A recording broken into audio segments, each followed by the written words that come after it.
ایک important topic ہے first of all تو میرے خیال سے پاکستان کے لیے کہ یہ ٹیکسز جو ہیں, اور اس کو میں بالکل اسٹارٹ سے لے کے جاؤں گا کہ جو لوگ کافی سارے لوگ میں دیکھتا ہوں فائلر اور نان فائلر جو وہ چیز ہے اس میں ایک ڈفرینس جو ہے نا تھوڑا سا بتا دیں. لوگ ایکچولی ڈرتے بھی بہت ہیں کہ یار فائل کرنے سے اس کے کیا بینیفٹس ہیں, تو وہ ذرا اب یہ فائلر اور نان فائلر کے بینیفٹس اور وہ اس پہ جی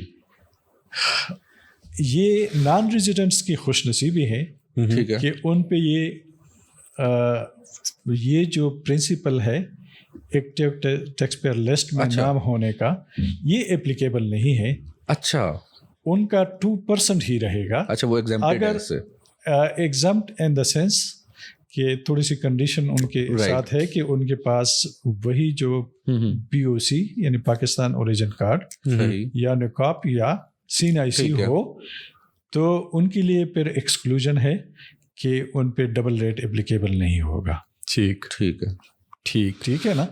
اور جب ڈبل ریٹ اپلیکیبل نہیں ہوگا, وہی 2% ہوگا, تو وہی 2% ان کی فائنل, تو ان کی جھنجھٹیں جو ہے وہ ساری آلموسٹ ختم. بالکل, مطلب یہ ہے کہ کسی لٹیگیشن یا اس اور کا کوئی نہیں. ایک اور بینیفٹ جو ہے وہ نان ریزیڈنٹس کے لیے پھر یہ ہے کہ اس دفعہ جو گورنمنٹ نے ایک امینڈمنٹ انٹروڈیوس کروایا لا میں کہ جس کے پاس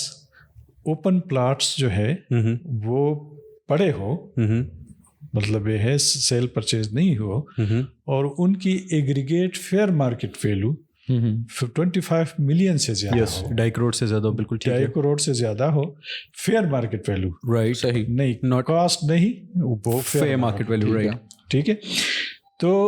وہاں پہ اس کا جو ہے فیئر مارکیٹ ویلو کا رینٹل ویلو جو ہے وہ لیا جائے گا 5%, رائٹ, اور اس پہ 20% ٹیکس لگے گا. یعنی آپ سمجھے کہ فیئر مارکیٹ ویلو کا 1% ٹیکس بنتا ہے. بالکل ٹھیک, صحیح. اب یہ والی چیز جو ہے یہ نان ریزیڈنٹس کے لیے نہیں ہے. اوکے, اچھا, یہ ٹیکس اگر ان کے پاس 50 پلاٹ پڑے ہیں تو ان پہ یہ ٹیکس نہیں ہے, یہ صرف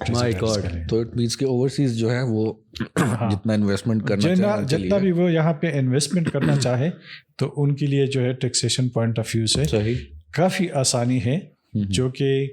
ایز اے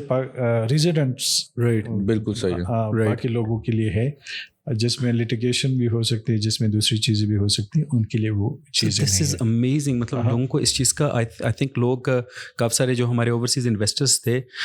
وہ جب یہ نیوز آئی ہے, اسپیشلی وہ جو ایک کانفرنس ہوئی تھی پیچھے پراپرٹی لینڈ سے ریلیٹڈ اینڈ ٹیکسیشن سے ریلیٹڈ, تو اس میں انہوں نے یہی بتایا تھا کہ اگر آپ کی ویلیو جو ہے وہ 25 ملین سے زیادہ ہے, then you have to pay an additional tax جو کہ رینٹل ویلیو پہ آ جاتا ہے, اور وہ 20% اینڈ دین اوور آل جو 1% فیئر مارکیٹ ویلیو کا بن جاتا ہے. اس کے بعد لوگ بہت ڈر گئے تھے, ڈنٹ وانٹ ٹو انویسٹ. اب ان کو یہی تھا کہ میرے پاس اگر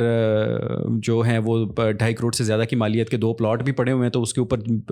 میرا جو ہے میری تو کاسٹ آنا شروع ہو جائے گی. اور کچھ اوورسیز والے اسپیشلی دے پرچیز, مطلب ایک انہوں نے اگر کمرشلی لیا ہوا تو سم ٹائمز دیٹس وہ 10 کروڑ کا ہوتا ہے, تو وہ ان کو تو لگا کہ ہم تو گئے. دوسری بات یہ ہے کہ ویسے اس میں کافی ساری ایکسکلوژنس بھی ہے, یہ نہیں ہے کہ